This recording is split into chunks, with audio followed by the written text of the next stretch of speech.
Hi, welcome back to Everyday Anarchism. This is your host, Graham Culbertson.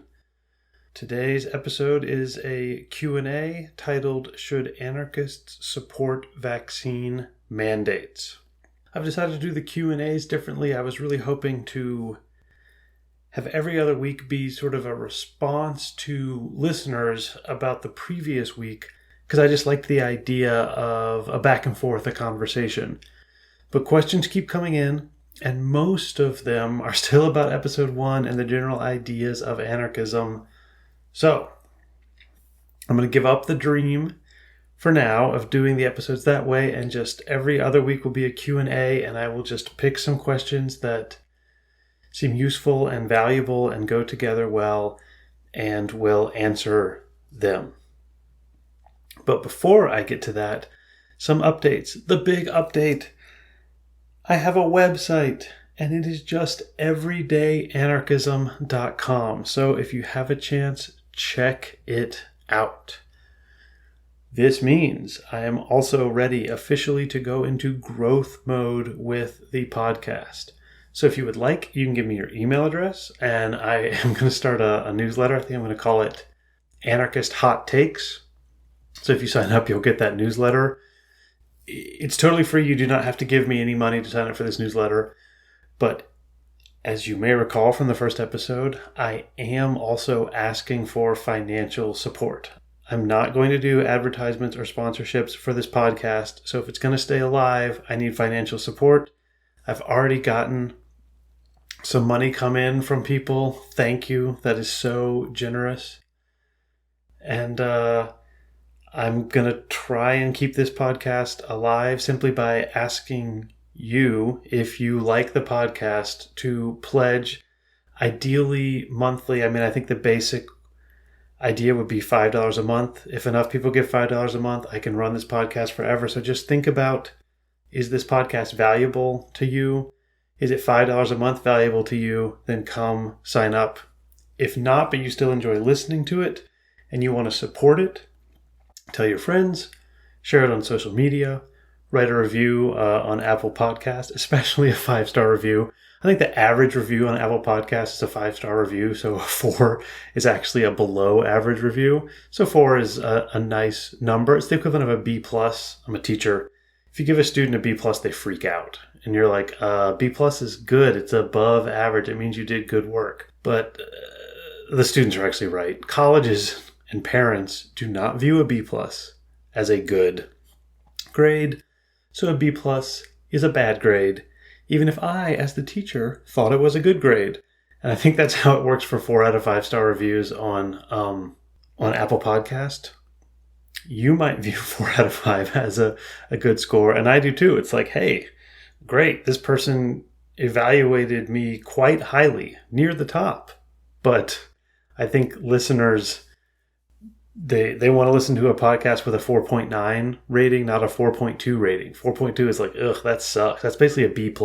So that's just how that works, unfortunately. So with that out of the way, I should say I also have an Instagram account. It's going to be awesome anarchist quotes with amazing backgrounds from William Morris, who was an anarchist and also a really, really, really beautiful textile designer. So that'll be fun. And I also have some designs, including some of those William Morris designs, on this website, TeePublic, which is a place, it's a print-on-demand place. I think they do really good work. I bought some of the shirts myself. I'm happy with it. If you buy those shirts, I get a small amount. So that definitely helps the show for you to buy the shirts. Giving directly helps way more. So if you want to support the show, just pledge some money on the website. If you want an awesome t-shirt designed by Everyday Anarchism, buy that, and that will help me some. But if you're buying the t-shirts, or you can make them stickers or mugs or whatever, that will help me some, but mostly that's because you want something awesome, which also will make me feel wonderful and very happy. Okay. The title is, Should Anarchists Support Vaccine Mandates, of this episode. I'm going to answer a few other questions, but I'm going to give the title to the first question, which I also expect to have the longest answer. This is a huge question. In fact, I wrote an entire episode about it, and I'm not using that script. I decided not to use it. This whole topic felt too political. I just decided I didn't want to touch it. I didn't necessarily like what was happening as I was responding to this question. And yet, although I don't think anyone sent this in formally as a question, it has come up over and over again in conversations with friends, or when people send in a question, they sort of mention anarchist vaccine mandates and how they're interested in that, but it's not their formal question. I think Sam Brock asked about it when we were chatting either before or after the Tolkien interview. This is just something that it seems like if you're thinking about anarchism in 2021, would you approve of a vaccine mandate? And I just thought this was too capital A anarchist, too political for this show that I really mostly wanted to have a good vibe, a radical vibe, but not a militant vibe. But I've decided it's unavoidable. So, should anarchists support vaccine mandates? No. That's the short answer. No mandates for anything. Mandates are bad. But there's a lot more to say about that. So the first thing to say is when I am thinking mandate, I am thinking a mandate that is being run by the government or by a giant corporation. If by vaccine mandate, you're talking about restaurants or gyms requiring the vaccine, that seems totally fine by me. There's all sorts of organizations in our world that we can think of as voluntary associations. This is a word that some anarchists like, and this philosopher John Dewey likes a lot, voluntary associations. And it gets tricky when you're thinking about discrimination. So we usually don't like, and I agree with this, surely you understand I agree with this, when women or Jewish people or black people are banned from certain clubs, associations. This is a big problem for golf courses historically in the South. Obviously, just simply restaurants. A major early flashpoint for the civil rights movement was the segregation famously of buses and also of restaurants. So I do like the idea in general that those places should be open as opposed to racist, as opposed to discriminatory. But insofar as those places are to a certain extent voluntary, the management refuses the right to provide service to anyone, well, that seems fair to me. And so gyms and restaurants, and also all the other things, churches, clubs, any sort of organization or small business that wants to have a vaccine mandate, I support that. And you can go form another club.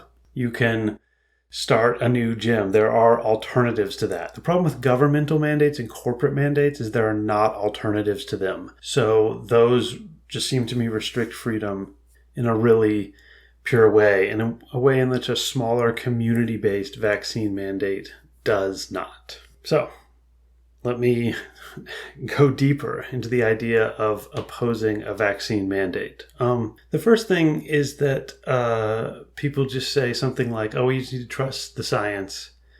The vaccine is safe. As if people who are skeptical about the vaccines are idiots. I'm going to do a whole episode on science. It should come out in about a month. Don't trust the science. Do not trust the science. There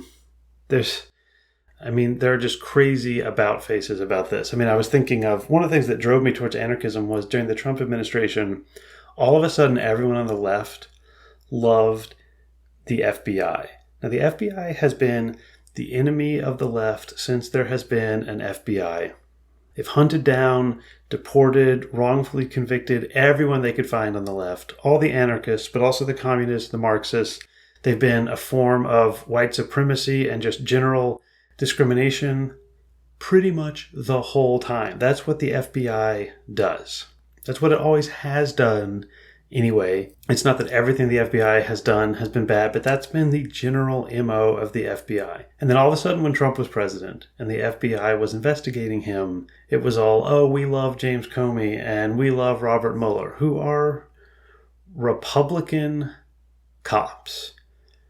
And I was just disgusted with the people on the left they were willing to work with any institution and support any institution that they thought would stop Trump. And I really thought it was a betrayal of principles. And that made me think, oh, wow, maybe I don't belong as just a regular member of the left. What does that have to do with vaccine mandates? Well, there are few groups, few institutions in the world hated more by the left than big pharma.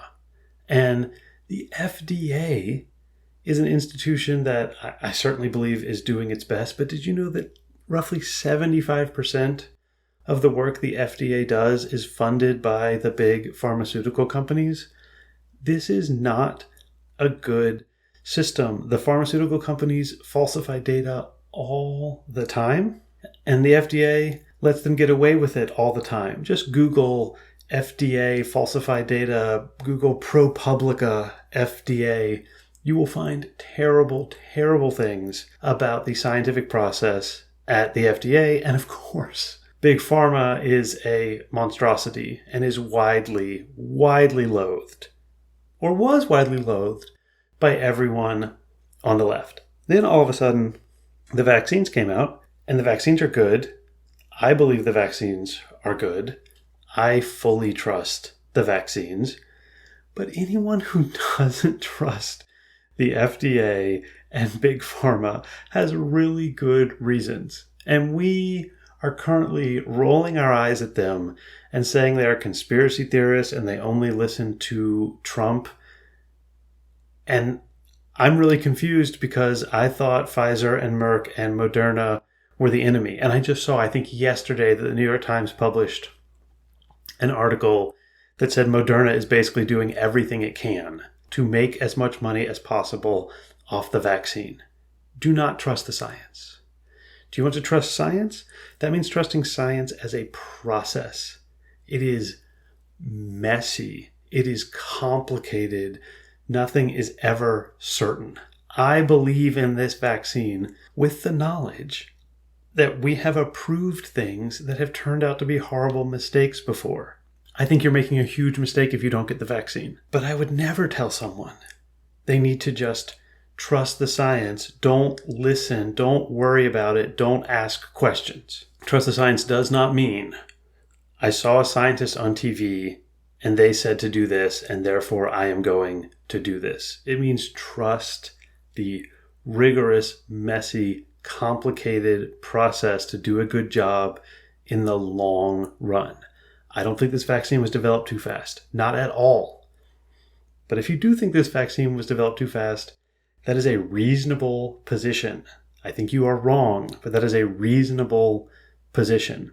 And I understand the desire to get back to normal. I understand the desire to get everyone vaccinated. I think that is right. Now, I know that ask questions, don't trust the government. That's what conspiracy theorists say. So if you're hearing me saying this, you think it's the next step to why don't you go eat some horse dewormer because you did your own research. But I mean, I did my own research insofar as I was able to, and I feel great about Pfizer, Moderna, and Johnson & Johnson. I feel great about their vaccines. I think if anyone who genuinely asked questions would feel good about it, if they had the scientific literacy, which a huge number of people do not. I have a PhD. I work with scientists. I have friends who are scientists. I can read scientific papers. I've taught science writing. A lot of people don't have those skills and understanding. But I do think if you've done the research and you have those skills, you're going to come up with a good answer. And always ask questions is great advice. There was a great headline in the New York Times about Joe Rogan. I think it was always asking questions, never learning anything.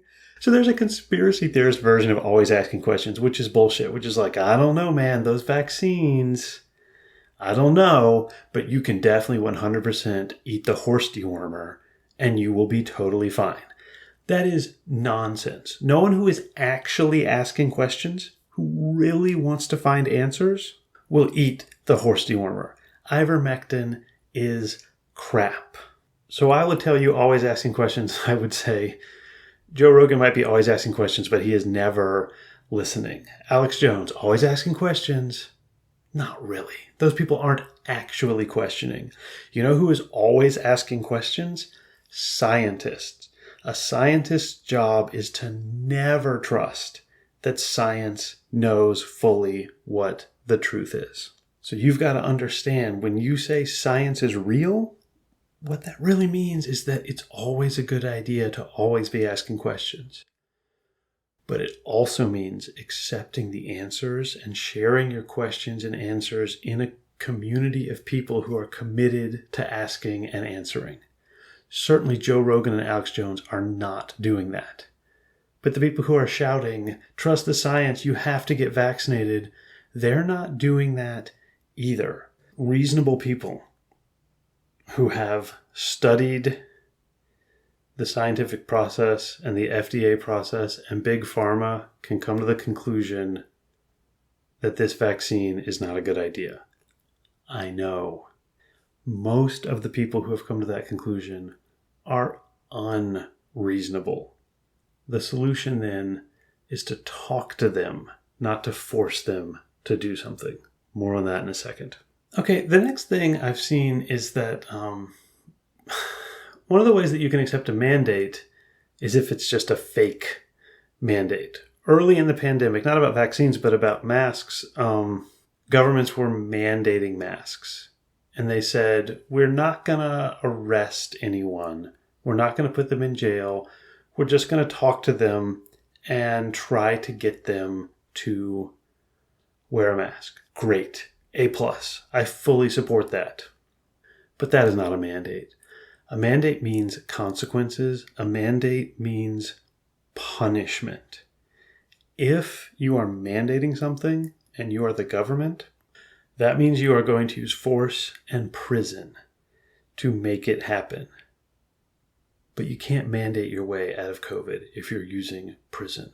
COVID loves prison. COVID will spread like crazy in prison.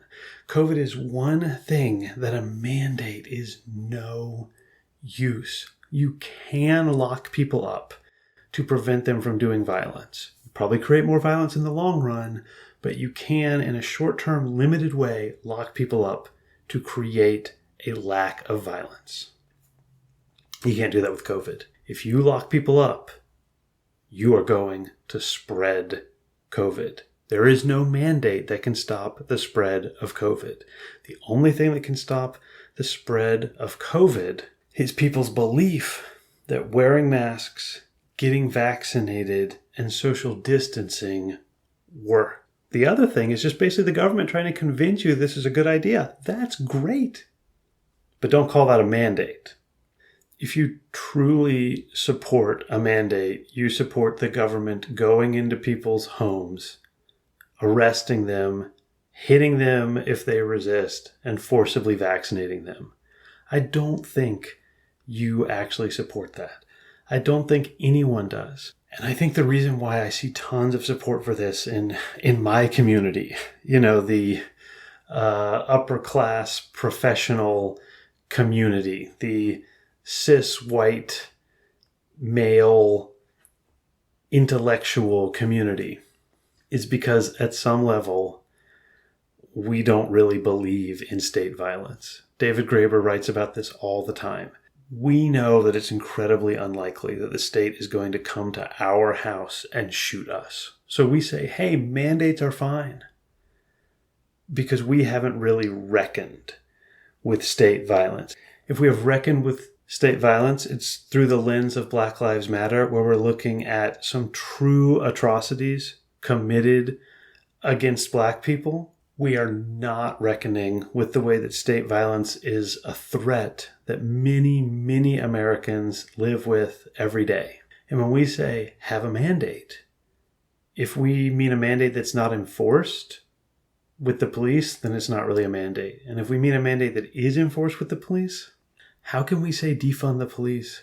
How can we say Black Lives Matter and say the vaccine should be mandated? So you got to decide, are you for or against police violence? Because if you're against police violence, you are against a real mandate. And if you are for the government advising everyone to get a mask on and get the vaccine and get socially distant, then I'm with you. But don't call that a mandate. In North Carolina, the state I live in, when the government came back with a mask mandate, they actually didn't make it a mask mandate the second time around. They made it a mask advisory. And I heard these reporters questioning them, the governor and one of the health experts. And the reporters were, they were just asking questions. But it was very clear that they did not think this was okay, that they thought the government needed to do something stronger. And they said, why aren't you doing a mandate? And I think the governor sidestepped it and made the health expert answer. And what the health expert said essentially was, we're trying to help people. We are trying to help people. We're trying to convince people. We're trying to keep everyone safe. So we need people wearing masks. We don't need to be trying to force people to wear masks. So that's it for the government-based mandate. But the other kind of mandate is the job-based mandate. This is the mandate that seems to be really working. It's been encouraged by Joe Biden, and it's incredibly popular. Your company can just fire you if you are not vaccinated.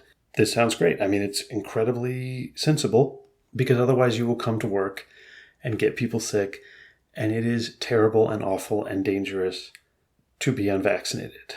But just like with the state-based mandate, state-based violence lies underneath this mandate. So Paulo Freire, don't know how to pronounce that. He's a Brazilian educational theorist. I would say the greatest educational theorist of all time. One of my heroes, one of the people who inspired me to get more interested in anarchism, even though he identified more as a Marxist than an anarchist. But definitely I would say he was an anarchist educator. He says that maybe the most dangerous myth in society is the belief that if you don't like your job, you can just get another one. But we know it doesn't work that way. It's hard to find a new job, especially to find a new good job. It seems easy. Oh, they just have to quit their job if they don't want to be vaccinated. But in America, if you don't have a job, you are basically a criminal. You are given some state support, begrudgingly and with tons of bureaucratic invasion into your life. And ultimately, if you don't have a job and you don't have lots of wealth, you know where you end up? You end up in a homeless shelter or in the hospital or in prison. What does that mean? That means now we as a society are paying for your care. The corporation has cut ties with you, but we refuse to cut ties with you. We will try and take care of you. And please don't tell me that you want the unvaccinated to be turned away from hospitals and homeless shelters. I understand the impulse, but we are either in this together or we are not. So then once they end up in that homeless shelter or hospital or prison, more people are going to get infected. What if they show up to work and refuse to leave? Well, you know what happens then? The cops come, and the cops tase them, hit them with a stick, shoot them, drag them away. And we're okay with that because, you see, we're not okay with the government doing violence to someone because it's mad at them. But if a corporation asks the government to do violence to someone, that's okay. Somehow that is constitutional. So we're like, oh, it's unconstitutional for the government to come into your house and shoot you, but if they come into your place of work and shoot you, that's fine because the corporation called them to do it. I personally do not believe in this kind of strong distinction between corporate power and government power. If the government oppresses you because a corporation is trying to get you to do something you don't want to do, that seems to me that's worse than straight up government oppression. And that's not the world I want to live in. A job-based mandate sounds good on the surface, but that only works if there's a way for people to eat and have shelter without jobs.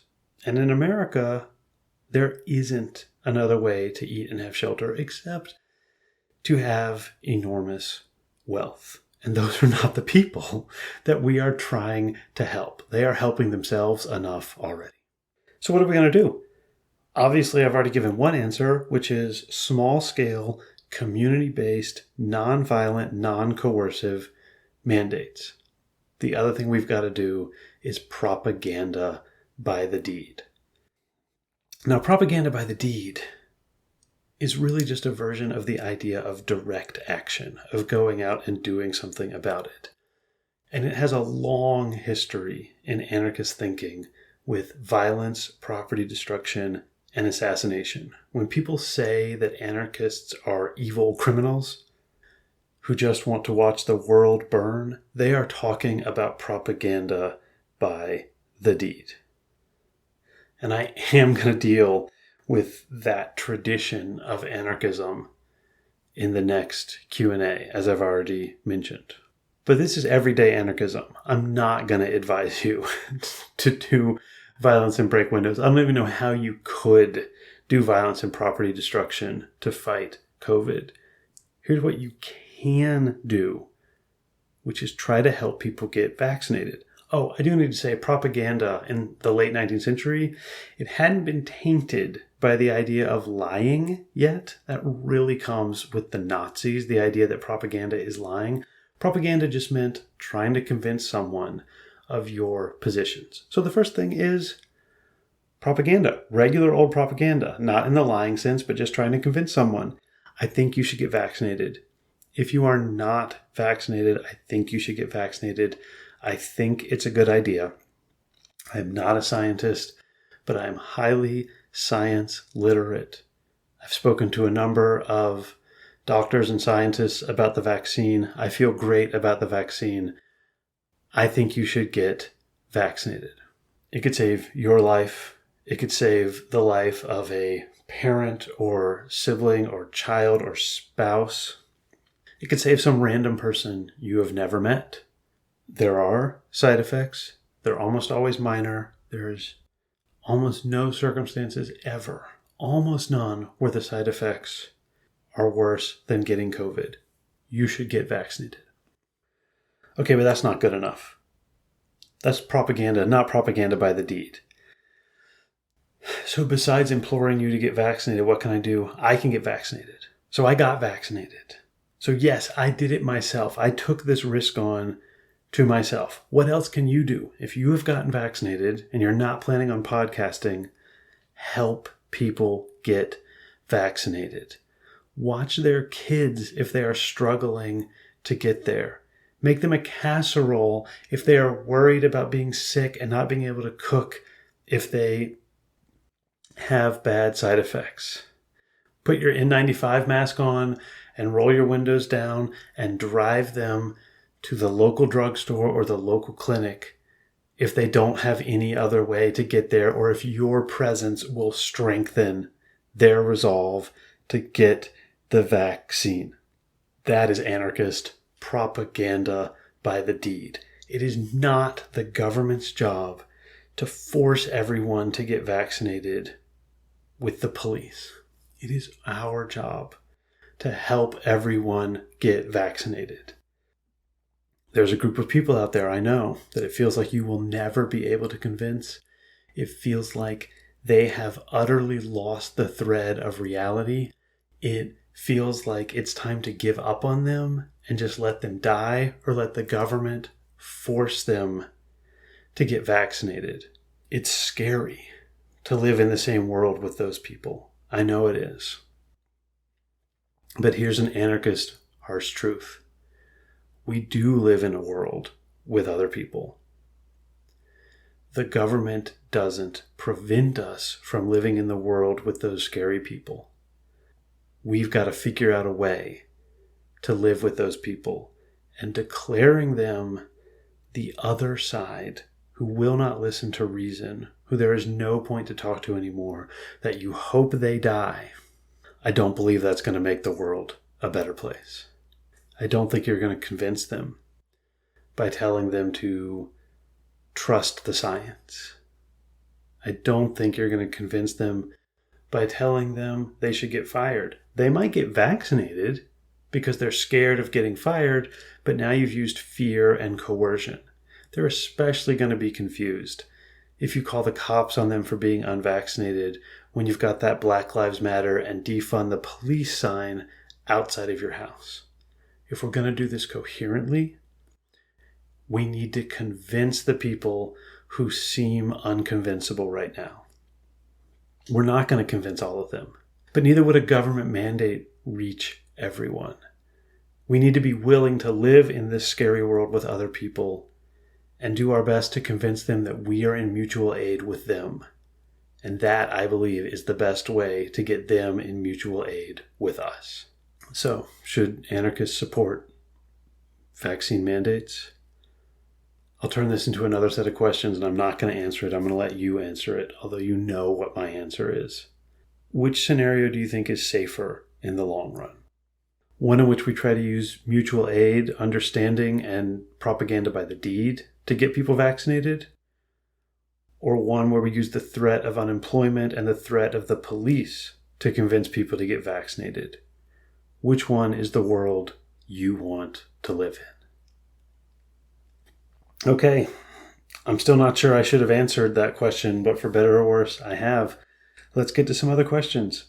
I'm not going to take as long with these answers. So Courtney asks, can you discuss the connection or disconnection between anarchism and the idea of utopia?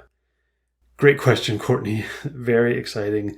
There's so much to talk about, and there will be multiple episodes about utopias.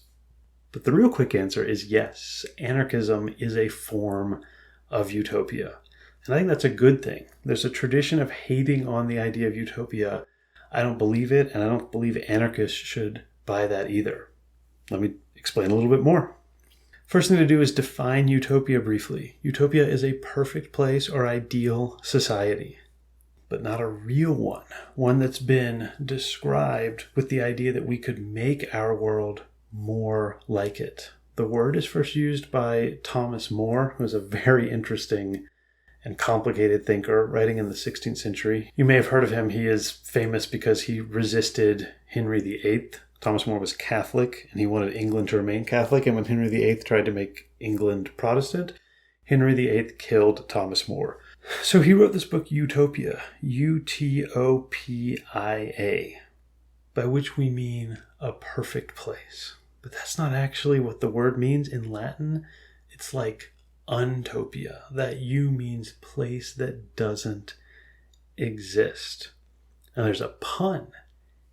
Eutopia is also pronounced utopia. And that means the good place or the perfect place. A lot of people think that Thomas More was an anti-utopian thinker, and his joke was you think you're getting a utopia, a good place, but actually you're just deluding yourself with your utopia, your nonsense place. So one way to think of utopia is that it's bad because it distracts you from doing the real work. I don't think so at all. David Graeber says the difference between an anarchist and everyone else is that we actually believe that the crappy things about this world can be fixed. Everyone knows bureaucracy sucks and no one likes the police as they are. But everyone else just sort of says, what you gonna do? And anarchists say, let's make the world a better place. That's utopia. And one of the great defenders of utopia is Oscar Wilde. Oscar Wilde writes, "A map of the world that does not include utopia is not worth even glancing at, for it leaves out the one country at which humanity is always landing. And when humanity lands there, it looks out and seeing a better country, sets sail. Progress is the realization of utopias." So maybe if you think that utopia is this one perfect place and we've got to get there, then everything is solved, then utopia is a bad idea. But that's not very anarchist. Anarchism says we're just going to keep landing in this better world if we keep working at it, and then we can work it to land in the better world after that. Progress is the attempt to create a utopia, and for Wilde, that's anarchism. The utopia is anarchism. And in fact, it is literally true in the 18th century in Europe that anarchism is the utopia of almost every person who believes in making the world a better place. Here is the historian Eric Hobsbawm writing about this period. A world in which all were happy and every individual fully and freely realized his or her potentialities, in which freedom reigned and government that was coercion had disappeared, was the ultimate aim of both liberals and socialists. What distinguishes the various members of the ideological family descended from humanism and the Enlightenment, liberal, socialist, communist, or anarchist, is not the gentle anarchy which is the utopia of all of them, but the methods of achieving it. So according to Hobsbawm, everyone who set out to realize a utopia wanted anarchism. He's using the term gentle anarchy to make the distinction we all have to make between anarchy as war and anarchy as uncoerced harmony.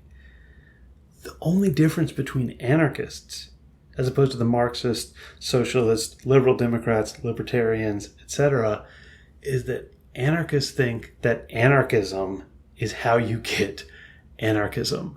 Marx thought first you had to have a class war and destruction of all sorts of things and give all sorts of power to certain groups of people who could then make the world better, and then eventually you could get to anarchism. Let's not do that. Let's just make the world a little bit more anarchist every day until we have achieved the utopia. Here's Oscar Wilde again. It will, of course, be said that such a scheme as is set forth here is quite unpractical and goes against human nature. This is perfectly true. It is unpractical and it goes against human nature. That is why it is worth carrying out, and that is why one proposes it. For what is a practical scheme? A practical scheme is either a scheme that is already in existence or a scheme that could be carried out under existing conditions. But it is exactly the existing conditions that one objects to, and any scheme that could accept these conditions is wrong and foolish. The conditions will be done away with, and human nature will change. The only thing that one really knows about human nature is that it changes. Change is the one quality we can predict of it. Now that is anarchist utopianism. Anarchism isn't the goal, it's the plan. You don't need a plan to get to utopia. You just need anarchism. That's the utopia everyone wants, is a world in which everyone is happy and there is no force and violence. How do we get there? By making a world in which more people are happier and there's less force and violence. Have faith in mutual aid, practice mutual aid, and you will get utopia. You just got to convince more and more people of that. Okay, final question from Tony. So in an earlier episode, you said something about states being afraid of anarchism. Why would they be? I think you gave some historical examples, but is it maybe that the people can collectively choose not to believe in the systems? Okay, I'm glad Tony sent in this question because I did answer a version of this question already, and now I'm not so sure anymore. I think I was talking about the Commune, the Paris Commune, and the sort of anarchist parts of the Spanish Civil War when I say that governments are afraid that anarchism will work and then people will stop believing in systems and then the politicians are out of a job. But while I think there's a little bit of that, I don't think that is the main thing. I am going to talk more about this, what I'm going to call anxiety of anarchism. The idea that anarchism might work and that's what's wrong with it. Because the people who have power don't want anarchism to work because they lose their power. But I don't think that's what most people believe. Most people just honestly believe anarchism will not work. And so they are scared that if anarchism happens, the world will descend into violence and misery. So here's a quote from an anarchist historian, Ian Forrest, talking about finding anarchism in the Middle Ages. I'm hoping to get Professor Forrest on the show. If you're listening, Professor Forrest, I'm hoping to get you on the show. Send me an email. He says, despite many challenges and revisions to constitutional history, historians of politics are still working under its shadow. It is a manner of writing about the state that is highly teleological and blinkered. State growth is treated as a quote, good, not warranting critical examination, because in most liberal historiography and social science writing, modern states are considered as, on balance, good, or better than the alternatives, whatever wrongs they may do. So first, if you don't know the word teleological, it means goal-based. It just is the idea that there's not just progress, but progress going to some specific place. And Professor Forrest is writing that when people write the history of the 9th century, they are assuming that getting a big, strong government is good. It is the goal. And these are left-wing historians who will be highly critical of government, but they just believe that the world is good when there are strong states. I tended to teach that way until the last year or two when a lot of things happened. One of the things that happened was Trump was elected, that I became disillusioned with the idea of the strong state that would help us. If left-wing historians of politics just reflexively assume that the state is good, then definitely governments and military leaders are going to assume the state is good. So I don't think, for the most part, people are afraid it's going to work. I will talk about this more in a future episode about Batman. But I think it's just the belief that states are good is so deep in Western thinking, and Western thinking has been dominating the world for, at least the last 200 years, but maybe the past 500 years, that just the assumption of a strong state equals good is unquestioned. When we talk about the countries where things are not going very well, right? The countries that President Trump just revoltingly called shithole countries, the more polite term is developing countries. But you know what that means? That means we are hoping they develop a state. That means we assume that every country should be like a Western nation state, and that they're just in some sort of caterpillar stage, and eventually they will become a butterfly, like America or Germany. In some ways, shithole countries is more polite. At least it just says this is a state that sucks, not this is a state that sucks because they're not like me, because once you have a government like our government, you are automatically good. But we seem unable to think this way. Another synonym for shithole countries is failed states. If there is something wrong with a country, if it doesn't work well, if people are starving, if there's genocide, we say it's a failed state. Oh, if only there was a strong government there. That would save everything.